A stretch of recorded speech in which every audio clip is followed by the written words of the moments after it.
जय हिंद दोस्तों, कैसे हैं आप सब। I hope you are doing well.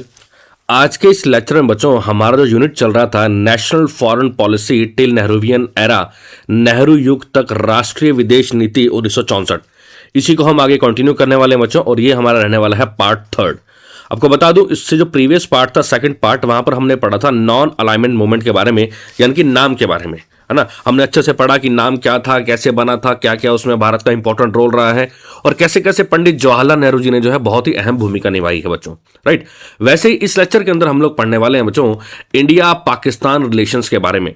India Pakistan के कैसे रिलेशंस रहे हैं आज़ादी के बाद से, कश्मीर का क्या इशू है, क्यों बार बार कश्मीर को लेकर जो है बवाल होता है, और जो है इंडस वाटर ट्रीटी यानी कि सिंधु जल संधि क्या है, उस सब के बारे में हम लोग इस लेक्चर के अंदर पढ़ने वाले हैं। ठीक है बच्चों, आपको बता दूं इस लेक्चर की जो पीडीएफ है वो आपको हमारे Telegram channel the bright classroom पर मिल जाएगी। आप हमें टेलीग्राम, इंस्टाग्राम, व्हाट्सएप और फेसबुक पर भी फॉलो कर सकते हैं और सबका जो लिंक है वो आपको डिस्क्रिप्शन में मिल जाएगा। ठीक है बच्चों, तो चलिए आइए आज का जो हमारा टॉपिक है उसे शुरू करते हैं। तो देखिए, सबसे पहला आता है India relations with other countries, कि भैया भारत के जो है दूसरे देशों के साथ कैसे संबंध हैं।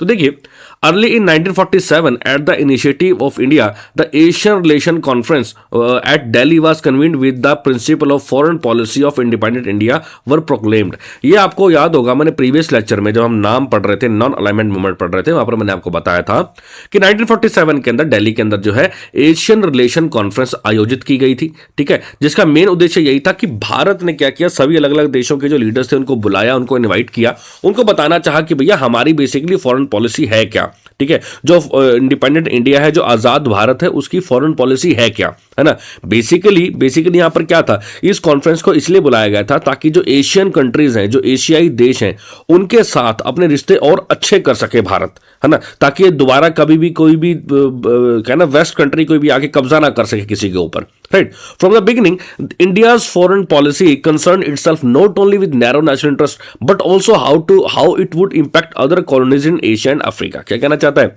कि भैया शुरुआत से ही भारत की जो विदेश नीति है, भारत की जो फॉरेन पॉलिसी है, वो सिर्फ अपने तक सीमित नहीं है, अपने नेशनल इंटरेस्ट तक सीमित नहीं है, अपने लोगों तक सीमित नहीं है। उनका फॉरेन पॉलिसी के तहत ये भी मकसद है कि अपने लोगों का तो भला करना ही करना है, लेकिन साथ में जो कुछ एक और कॉलोनीज हैं और जो देश अभी आजाद हुए हाल ही में, खासकर एशिया और अफ्रीका में, उनका भी हमें उद्धार करना है, उनके साथ भी हमें बना के रखनी है, ताकि वहां की देश की जो जनता है, उन देशों की जो जनता है, उनका भी क्या हो सके, उनका भी फायदा हो सके। ठीक है बच्चों, उसके बाद क्या कहता है, the defining characteristics of Indian foreign policy in the first few decades after independence were. क्या कहता है कि भाई कुछ एक विशेषताएं थी भारतीय विदेश नीति की, जब देश आजाद हुआ 1947 में, उससे कुछ सालों तक जो है कुछ एक खास जो विशेषताएं थी भारतीय विदेश नीति की। क्या थी? मेनली दो थी। सबसे पहला नॉन अलाइनमेंट, ये मैंने आपको प्रीवियस लेक्चर में बता दिया था कि भैया भारत ने अपनी संप्रभुता को कायम रखा। संप्रभुता याद है मैंने क्या बताया था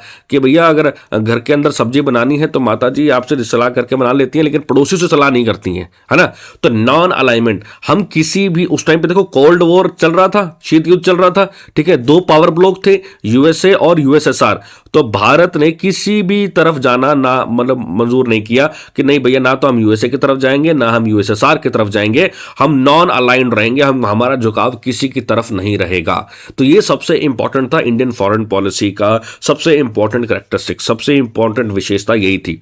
दूसरा, moral, diplomatic and economic support for the struggle against the colonialism, racialism, apartheid, quest for nuclear disarmament and India role as an international peace maker. क्या कहते हैं, दूसरा जो सबसे इंपॉर्टेंट जो हम कह सकते हैं वो था रोल, वो ये था कि भैया इंडिया की जो फॉरेन पॉलिसी थी ना, इंडियन की जो फॉरेन पॉलिसी थी, उसमें मेन मकसद यही था कि भैया हम क्या करेंगे, हम मोरल सपोर्ट प्रोवाइड करेंगे, ठीक है, डिप्लोमेटिक सपोर्ट प्रोवाइड करेंगे, इकोनॉमिक सपोर्ट प्रोवाइड करेंगे। किसको? जो दूसरे देश हैं उनको, ठीक है, जो मतलब हम पूरी तरह से खिलाफ हैं कॉलोनिज्म के, ये जो देश एक दूसरे के ऊपर कब्जा कर लेते हैं, हम इसके पूरी तरह खिलाफ है। रेसिज्म जो होता है, ठीक है, रंग भेद का जो मसला चल रहा था अफ्रीका के अंदर, बोले हम ऐसी चीजों के सख्त खिलाफ हैं, राइट। और जो न्यूक्लियर हथियार हैं उनको भी वर्ल्ड के अंदर क्या कर देना चाहिए, बैन कर देना चाहिए। क्योंकि ये क्यों कह रहे हैं, देखिए 1947 की बात कर रहे हैं और जैसे कि हमको पता ही है कि 1945 के अंदर 6 अगस्त 1945 और 9 अगस्त 1945, अब ये डेट आपको याद रखनी है हमेशा, पहले भी एक बार बताई थी, हिरोशिमा नागासाकी। 6 अगस्त 1925 को हिरोशिमा पे एटम बम फेंका गया था, 9 अगस्त 1925 को नागासाकी पे एटम बम फेंका गया था। हिरोशिमा में जो एटम बम फेंका गया था उसका नाम था लिटिल बॉय, नाम याद रखिएगा, एग्जाम में पूछा जाता है, लिटिल बॉय। और जो नागासाकी में था उसका नाम था फैट मैन। क्या नाम था, फैट मैन। ठीक है बच्चों, तो बेसिकली इन सब की वजह से क्या हुआ, इन सब की वजह से न्यूक्लियर डिसआर्ममेंट की बात की गई कि भैया न्यूक्लियर हथियारों को तो पूरी तरह से क्या कर देना चाहिए, पूरी तरह से बैन कर देना चाहिए। क्लियर है, तो आपको दो विशेषताएं समझ में आ गई। अब हम पढ़ते हैं बच्चों इंडिया पाकिस्तान रिलेशंस की, भारत और पाकिस्तान के रिलेशंस क्या क्या रहे हैं, कैसे रहे हैं। अब हालांकि ये तो हम लोगों को पता ही है कि जब देश आजाद हुआ, जब बंटवारा हुआ, ठीक है, देश कब आजाद हुआ, भारत आजाद हुआ था 15 अगस्त 1947 को और पाकिस्तान आजाद हुआ था 14 अगस्त 1947 को। ठीक है, ये तो सबको पता है। अब हुआ क्या, जैसे ही देश आजाद हुआ तो दोनों देशों के बीच में जो है ना कम्युनल यानी कि धर्म के आधार पर जो है बहुत सारी चीजें देखने को मिली आपको, लड़ाई झगड़ा देखने को मिला, दंगा फसाद देखने को मिला। वही गदर फिल्म याद करो, गदर फिल्म का जो शुरू का सीन है उसके अंदर यही तो है ना, लड़ाई झगड़ा दंगा फसाद यही दिखाया गया है कि भाई बंटवारे के टाइम पे कैसे जो है लोगों को मारा काटा गया था। ठीक है, this bitterness reached new level with Pakistan forcing infiltrating in Kashmir. अब भैया ये जो मनमुटाव पैदा हो गया था बंटवारे के टाइम पे, जो मारकाट हुई थी, उसका प्रभाव देखने को मिला कश्मीर पे। ठीक है, जैसे आप ये हमारा प्यारा भारत देखेंगे, है ना, ये हमारा प्यारा भारत है, तो ये रहा कश्मीर। ठीक है, यहां पर है पाकिस्तान। ठीक है, अब ये है कश्मीर। अब इनका मेन मकसद था कि भैया जो कश्मीर है वो हमारे अंडर होना चाहिए, हमारे अंडर होना चाहिए, है ना। अब इसके बारे में, कश्मीर इश्यू के बारे में आपको बताता हूं। अब इसके आगे क्या कहता है, since then India and Pakistan relation have strained despite attempts led by the leaders by both the country and non state actors. क्या कहना चाहता है कि भैया कश्मीर इशू को लेकर बहुत बार राजीनामे हुए हैं, बहुत कुछ हुआ है, लेकिन कोई भी आउटपुट नहीं निकला है। अब हम बात करते हैं बच्चों कश्मीर इशू की, मोस्ट इंपॉर्टेंट है कश्मीर इशू। कश्मीर इशू में क्या कहता है, तो देखिए प्रीवियस जो चैप्टर्स थे वहां पर हमने पढ़ा था कि अलग अलग रियासतों को मौका दिया गया था कि या तो आप भारत में मिल जाओ या पाकिस्तान में मिल जाओ या फिर आप इंडिपेंडेंट रहो। तो जो कश्मीर की जो रियासत थी, ठीक है, जो कश्मीर की जो रियासत थी, उन्होंने ये चुना था कि हम तो इंडिपेंडेंट रहेंगे, हम ना तो इंडिया में जाएंगे ना हम पाकिस्तान में जाएंगे। ठीक है, समझ में आ गई इतनी बात। लेकिन हुआ क्या, पाकिस्तान के अंदर एक पश्तून ट्राइब है, पश्तून जनजाति है, क्या नाम है, पश्तून।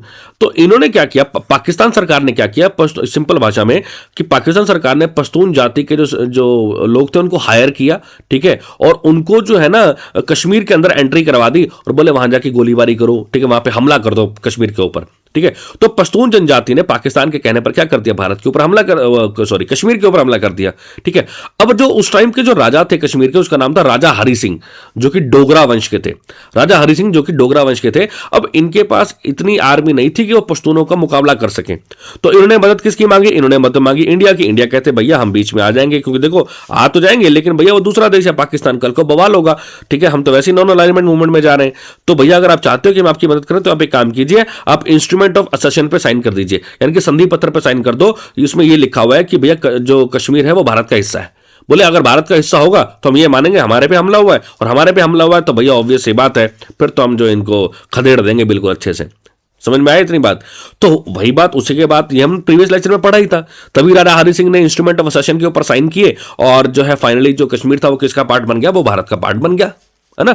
उसके बाद उसी के बाद से ही जब ये पश्तून ट्राइब हमला कर रही है, कश्मीर के जो है इंस्ट्रूमेंट ऑफ असेशन साइन कर दिया, संधि पत्र साइन कर दिया, कश्मीर अब भारत का हिस्सा बन चुका है। उसी के बाद से ही हम कह सकते हैं जो कश्मीर का जो क्षेत्र है ना, कश्मीर जो रीजन है वो मेनली दो एरिया में बढ़ चुका है, मेनली दो एरिया में। ठीक है, एक तो पीओके का एरिया है, जैसे मान लो ये कश्मीर है, ठीक है, ये कश्मीर है, तो ये वाला एरिया, इतने एरिया पे जो स्टार्टिंग में उन्होंने कब्जा कर लिया था, that was PoK, Pakistan occupied Kashmir.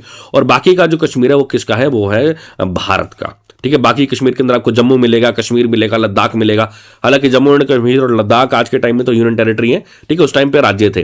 ठीक है, तो ध्यान रखिएगा, ये था कश्मीर इशू। आई गेस यहां तक चीजें क्लियर होंगी।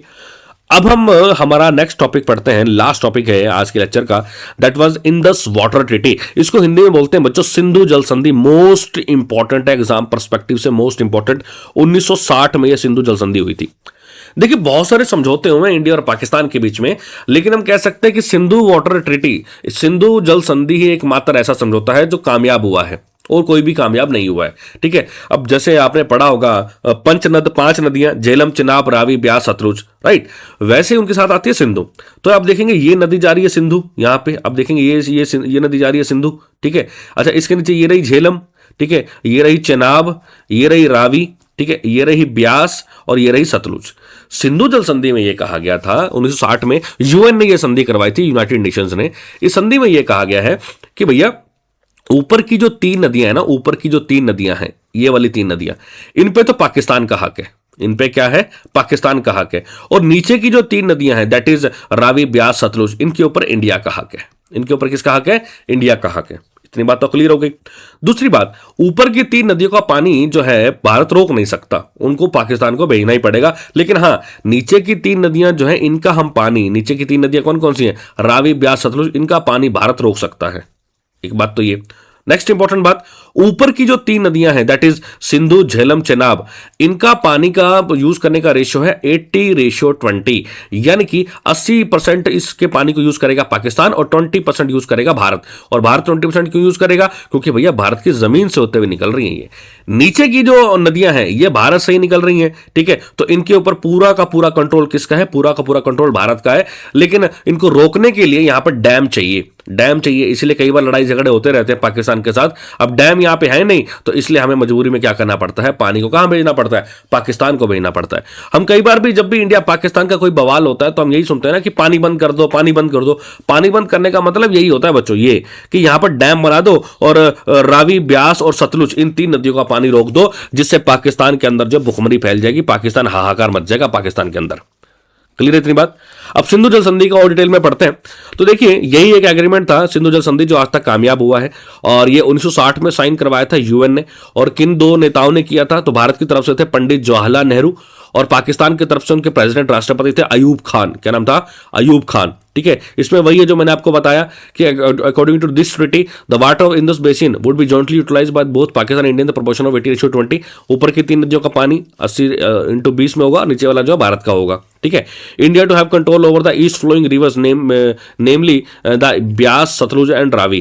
कि ईस्ट फ्लोइंग रिवर जो है, ईस्ट की तरफ ये वाली जो नदियां हैं ना, रावी, ब्यास, सतलुज, इनके ऊपर भारत का हक है, और वेस्ट वाले की तरफ किसका हक है, इंडस यानी कि सिंधु, झेलम और चिनाब का। यही यहां पर इसका लिखा गया। ठीक है, उसके बाद The agreement has so far been successful as Pakistan and India could not have any history of water wars, so there have been instances of dispute over construction of dam.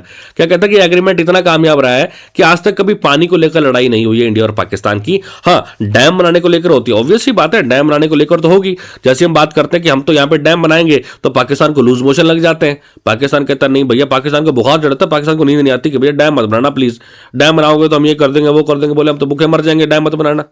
Clear है बात। उसके बाद next कहता है, but on Kashmir front both the sides have engaged in conflict including 4 Indo Pak wars as so far, resulting into many ceasefire agreements and treaties which themselves have been violated in innumerable times. क्या कहना चाहता है, Indus water treaty का तो हमने देख लिया, लेकिन अगर हम कश्मीर इशू की बात करें, कश्मीर फ्रंट की बात करें, कश्मीर के मुद्दों की बात करें, तो दोनों पक्ष अब तक 4 पाकिस्तान युद्धों सहित कई संघर्षों में शामिल रहे हैं। ठीक है, जिसका रिजल्ट ये निकला है कि बहुत सारे सीजफायर एग्रीमेंट हुए, युद्ध विराम समझौते हुए हैं। ठीक है, बार बार जो है पाकिस्तान क्या करता है, अनगिनत बार उल्लंघन करता है जो भी संधियां होती हैं। तो यानी कि कश्मीर का इशू तो चलता रहता है भारत और पाकिस्तान के बीच में। ठीक है बच्चों, तो ये था इंडिया और पाकिस्तान के रिलेशंस के बारे में। आई गेस सारी की सारी चीजें क्लियर होंगी। फिर भी अगर कोई डाउट हो तो आप कमेंट बॉक्स में कमेंट करके पूछ सकते हैं। वीडियो अच्छा लगे तो लाइक एंड शेयर जरूर कीजिएगा और चैनल को सब्सक्राइब जरूर कीजिएगा। ठीक है बच्चों, चलिए मिलते हैं नेक्स्ट लेक्चर के अंदर। Thank you so much. जय हिंद, जय भारत।